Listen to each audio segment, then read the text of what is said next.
Assalamualaikum dan salam sejahtera.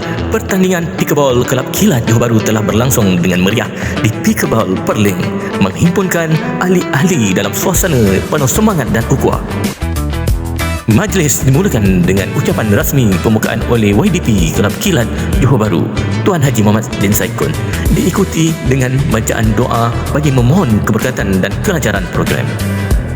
Acara diteruskan dengan pelancaran logo baru Kelab Kilat Johor Bahru serta penyampaian hadiah kepada 5 pemenang pertandingan Reka Cipta Logo.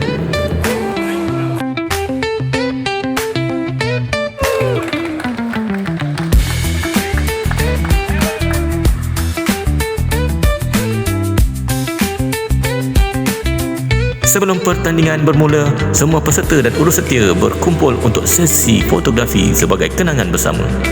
Bangkit!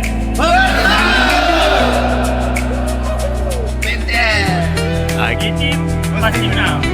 Tidur. Menteri, Ikhlas.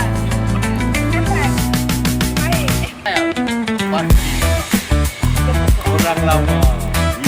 Aksi di gelanggang kemudian bermula dengan penuh semangat dan semangat kesukanan sehingga berjayanya ditentukan pemenang tempat pertama, kedua dan ketiga bagi kategori lelaki dan wanita.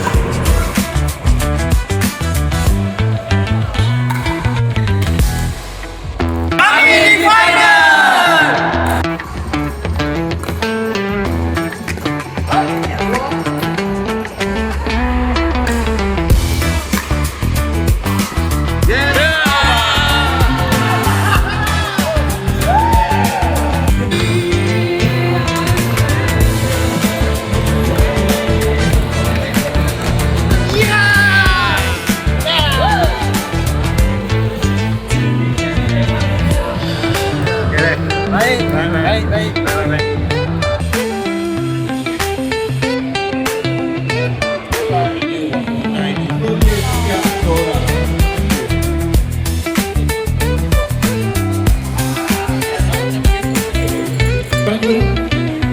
Okey.